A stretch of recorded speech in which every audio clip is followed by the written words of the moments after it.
Hello friends, എല്ലാവർക്കും പുസ്തക വീട്ടിലേക്ക് സ്വാഗതം. ഇന്ന് നമ്മൾ പറയാൻ പോകുന്നത് കൊൽക്കത്തയുടെ പശ്ചാത്തലത്തിൽ ഒരു പെണ്ണാരച്ചാരുടെ കഥ പറഞ്ഞുകൊണ്ട് കെ.ആർ. മീര എഴുതിയിട്ടുള്ള ആരച്ചാർ എന്ന നോവലിനെ കുറിച്ചാണ്.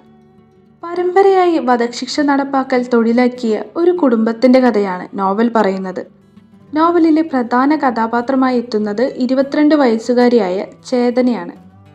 സോനാഗച്ചി എന്ന വേശ്യാത്തെരുവിനും നിംതലഘട്ട് എന്ന ശ്മശാന ഭൂമിക്കും സമീപത്താണ് ചേതനയുടെ വീട് സ്ഥിതി ചെയ്യുന്നത്. വധശിക്ഷയ്ക്ക് വിധിക്കപ്പെട്ട യതീന്ദ്രനാഥ് ബാനർജിയുടെ ദയാഹർജി ഗവൺമെന്റ് തള്ളിയെന്ന വാർത്തയോടുകൂടിയാണ് ഈ കഥ ആരംഭിക്കുന്നത്. നൂറ്റാണ്ടുകളുടെ പഴക്കവും ചരിത്രവുമുള്ള ആരാച്ചാർ കുടുംബത്തിലെ അവസാന കണ്ണികളാണ് ചേതന ഘൃതാമല്ലിക്കും പിതാവ് ഫണിഭൂഷൺ ഘൃതാമല്ലിക്കും. ചേതനയുടെ കുടുംബത്തിന്റെ തൊഴിലിന്റെ ചരിത്രം 400 വർഷങ്ങൾ വരെ നീണ്ടുകിടക്കുന്ന ഒന്നാണ്. ആ ഒരു ചരിത്രത്തെക്കുറിച്ച് വളരെ ആത്മപ്രതാപം കൊണ്ട് നടക്കുന്ന ഒരു കുടുംബമാണ് അവരുടേത്. എന്നാൽ പുതിയൊരു വധശിക്ഷ വരുമ്പോൾ 88 വയസ്സായ ചേതനയുടെ അച്ഛൻ വളരെയധികം അവശനും വാർദ്ധക്യവാനുമാണ്. കൈയും കാലും മുറിച്ചു മാറ്റപ്പെട്ട സഹോദരനെ കൊണ്ടും ആ തൊഴിൽ ചെയ്യാനായി സാധിക്കുന്നില്ല.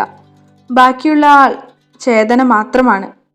ജനിക്കുമ്പോൾ തന്നെ പൊക്കിൽ കൊടിയിൽ കുരുക്ക് തീർത്തുകൊണ്ട് പുറത്തെത്തിയ ചേതനയുടേത് ആരാച്ചാരുടെ രക്തമാണെന്ന് നോവലിൽ പറയുന്നുണ്ട്. യതീന്ദ്രനാഥ് ബാനർജിയുടെ വധശിക്ഷ തള്ളിയതറിഞ്ഞ് ഘൃതാമല്ലിക് വളരെ സന്തോഷവാനാണ്. ഏറെക്കാലത്തിന് ശേഷം താൻ എപ്പോഴും അഭിമാനത്തോടെ മറ്റുള്ളവരോട് പറയാറുള്ള നീതി നടപ്പാക്കുക എന്ന തൻ്റെ കുലത്തൊഴിൽ നടപ്പാക്കാൻ സാധിക്കുന്നതിനാലായിരുന്നു അതിനു കാരണം. ജനാധിപത്യത്തിൽ വധശിക്ഷ കുറവായതിനാൽ ഘൃതാമല്ലിക്കിനെ സംബന്ധിച്ച് അതൊരു സുവർണാവസരമായിരുന്നു. പ്രായാധിക്യം മൂലം ഉള്ള തൻ്റെ അവശതയെക്കുറിച്ച് അദ്ദേഹം ബോധവാനായിരുന്നു. ആരാച്ചാർ ജോലി നിർവഹിക്കണമെങ്കിൽ തൻ്റെ മകൾ ചേതനയ്ക്ക് സർക്കാർ ജോലി കൊടുക്കണമെന്ന് അയാൾ വ്യവസ്ഥ വയ്ക്കുന്നു. തൻ്റെ മകളെ സർക്കാരിൻ്റെ ഔദ്യോഗിക ആരാച്ചാറായി നിയമിക്കണമെന്നായിരുന്നു ഘൃതാമല്ലിക്കിൻ്റെ ആവശ്യം. ഘൃതാമല്ലിക്കിനെ ഇങ്ങനെയൊരു ആവശ്യത്തിലേക്ക് എത്തിച്ചത് സഞ്ജീവ് കുമാർ മിത്ര എന്ന മാധ്യമപ്രവർത്തകനായിരുന്നു. 22 വയസ്സുള്ള സ്ത്രീ ആരാച്ചാറാവുമ്പോൾ ഉണ്ടാകാൻ പോകുന്ന വാർത്താ പ്രാധാന്യവും ടെലിവിഷൻ റേറ്റിംഗുമാണ് സഞ്ജീവ് കുമാറിൻ്റെ ഈ ഒരു താല്പര്യത്തിന് പിന്നിലുള്ള കാരണം. ആദ്യം സർക്കാർ ഈ ആവശ്യം നിരാകരിക്കുന്നുണ്ടെങ്കിലും പിന്നീട് ചേതനയെ സർക്കാർ ആരാച്ചാറായി പരിഗണിക്കുന്നു. ഈ കാലഘട്ടത്തിലെ രാഷ്ട്രീയമായ സാമൂഹികമായ പല കാര്യങ്ങളും നോവലിൽ കാണാനായി സാധിക്കും. മാത്രമല്ല മാധ്യമപ്രവർത്തനത്തിലെ മനുഷ്യത്വരഹിതമായ കാര്യങ്ങളും സഞ്ജീവ് കുമാർ മിത്ര എന്ന കഥാപാത്രത്തിലൂടെ എഴുത്തുകാരി കാണിച്ചു തരുന്നുണ്ട്. വധശിക്ഷയും അതിനെതിരെയും അനുകൂലമായുമുള്ള അഭിപ്രായങ്ങളും അത് മുതലെടുക്കാൻ ശ്രമിക്കുന്ന മാധ്യമങ്ങളും രാഷ്ട്രീയക്കാരുമെല്ലാം ഇതിലെ പ്രാധാന്യമുള്ള വിഷയങ്ങളായി മാറുന്നു. കഥാപശ്ചാത്തലം കൊൽക്കത്തയായതുകൊണ്ട് തന്നെ നോവലിലുടനീളം ചെറിയ ചെറിയ ബംഗാളി ഭാഷ പ്രയോഗം നമുക്ക് കാണാൻ സാധിക്കും. ചില വാക്കുകൾക്ക് അതിൻ്റെ പൂർണ്ണത ലഭിക്കാൻ വേണ്ടിയാകണം എഴുത്തുകാരി അങ്ങനെ ചെയ്തിട്ടുള്ളത്. ഒരിക്കലും മടുപ്പ് തോന്നാത്ത രീതിയിലാണ് കഥ പറഞ്ഞു പോകുന്നത്. പല വികാരങ്ങളും കടന്നു വരുന്ന നോവലിൽ പ്രണയത്തിൻ്റെ പല മുഖങ്ങളും കാണാനായി സാധിക്കുന്നുണ്ട്.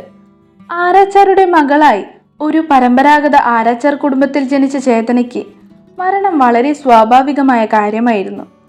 എന്നാൽ പ്രണയത്തെക്കുറിച്ച് അവൾ പറയുന്നത് ഭൂമിയിൽ മരണത്തെക്കാൾ അനിശ്ചിതത്വം പ്രണയത്തിന് മാത്രമേ ഉള്ളൂ എന്നാണ്. മുഖ്യ ആരാച്ചാറായിരുന്ന ചേതനയുടെ അച്ഛൻ ഫണിഭൂഷൺ ഘൃതാമല്ലിക് പറയുന്ന വാക്കും പ്രാധാന്യമുള്ളതാണ്.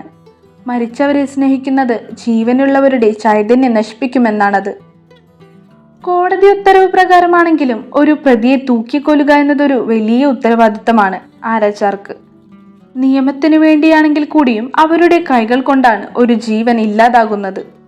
ഒരു വധശിക്ഷ നടപ്പിലാക്കാനുള്ള ധൈര്യം ആണിന് മാത്രമേ ഉണ്ടാകൂ എന്ന് വിശ്വസിച്ചിരുന്ന സമൂഹത്തെ വെല്ലുവിളിച്ചുകൊണ്ടും കൂടിയാണ് ചേതന ആരാച്ചാറാകുന്നത്. ചാനൽ റൈറ്റിംഗിന് വേണ്ടിയും കരിയറിൽ തൻ്റെ വളർച്ചയ്ക്ക് വേണ്ടിയും മാത്രമാണ് സഞ്ജീവ് കുമാർ ചേതനയെ ഉപയോഗിക്കുന്നത്. ചാനലിൽ ആദ്യമായി സഞ്ജീവിനെ കാണുന്ന നിമിഷം തൊട്ട് അവൾക്ക് അയാളോട് പ്രണയം തോന്നുന്നുണ്ട്. എന്നാൽ ഇരുവരുടെയും ആദ്യത്തെ കണ്ടുമുട്ടലിൽ തന്നെ സഞ്ജീവിൻ്റെ കാപട്യവും അയാളുടെ ലക്ഷ്യങ്ങളും ചേതനയ്ക്ക് മനസ്സിലാവുന്നുണ്ടെങ്കിലും ശാരീരികമായി ഉപദ്രവിക്കാൻ ശ്രമിച്ചിട്ട് പോലും സഞ്ജീവിനെതിരെ പ്രതികരിക്കാൻ അവൾക്ക് കഴിയുന്നില്ല. മദ്യവും പണവുമെല്ലാം നൽകി ഫണിഭൂഷൺ ഘൃതാമല്ലിക് എന്ന ചേതനയുടെ പിതാവിനെ സഞ്ജീവ് വിലയ്ക്ക് വാങ്ങുന്നുണ്ട്. ഒപ്പം ചേതനയെ വിവാഹം കഴിച്ചു തരാൻ ആവശ്യപ്പെടുന്നത് പോലും പൊള്ളത്തരമാണെന്ന് അവൾ തിരിച്ചറിയുകയും അയാളെ ഭയപ്പെടുകയും ചെയ്യുന്നുണ്ട്. സാഹചര്യങ്ങൾക്കനുസരിച്ച് തീരുമാനങ്ങളിൽ മാറ്റം വരുത്തുകയും ചേതനയെ അതിന് നിർബന്ധിക്കുകയും ചെയ്യുന്ന സ്വാർത്ഥനായ പിതാവായാണ് ഫണിഭൂഷൺ കൃത മല്ലിക് നോവലിൽ കാണപ്പെടുന്നത്.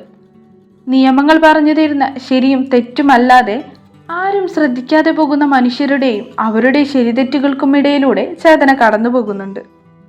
ഒരു നേരത്തെ ഭക്ഷണത്തിനായി പല പല വേഷങ്ങൾ കെട്ടേണ്ടി വരുന്ന തെരുവിലെ പാവപ്പെട്ടവരും അവരുടെ ദയനീയത മുതലെടുക്കുന്ന പണക്കാരെയും ഇതിൽ കാണിക്കുന്നുണ്ട്. സ്വന്തം ഇഷ്ടങ്ങൾക്കനുസരിച്ച് തീരുമാനമെടുക്കാൻ കഴിയാതെ മറ്റുള്ളവരുടെ തീരുമാനങ്ങൾക്ക് മുമ്പിൽ വഴങ്ങിക്കൊടുക്കേണ്ടി വരുന്ന ചേതനയും അതിലൊരാളായിത്തീരുന്നു. പാവപ്പെട്ടവരിൽ നിന്ന് പോലും മോഷ്ടിക്കുകയും അത് മറ്റുള്ളവരിൽ കെട്ടിവെക്കുകയും ചെയ്യുന്ന സഞ്ജീവ് കുമാർ മിത്ര വായനക്കാരെ തന്നെ ഞെട്ടിക്കുന്ന കഥാപാത്രമായി മാറുന്നു. മറ്റുള്ളവരിൽ, പ്രത്യേകിച്ച് ചേതനയെ പോലെയുള്ളവരിൽ തന്റെ അധികാരം അടിച്ചേൽപ്പിക്കാൻ അയാൾ ശ്രമിക്കുന്നുണ്ട്. റേറ്റിംഗിനായി മാത്രം തൂക്കിലേറ്റുന്നതിനും ദിവസങ്ങൾക്ക് മുമ്പ് ചേതനയെ വെച്ച് സഞ്ജീവ് കുമാർ ഒരു ടെലിവിഷൻ പരിപാടി പ്രക്ഷേപണം ചെയ്യുന്നു.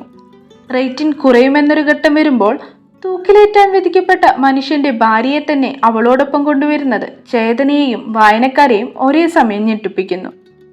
ഏറ്റവും ഒടുവിൽ വധശിക്ഷ കൃത്യമായി നിറവേറ്റിയതിനു ശേഷം നിർവികാരിയായി തീർന്ന ചേതനയെ വധശിക്ഷ പുനരാവിഷ്കരിക്കാൻ വേണ്ടി സഞ്ജയ് മിത്ര തന്റെ പരിപാടിയിലേക്ക് ക്ഷണിക്കുന്നുണ്ട്.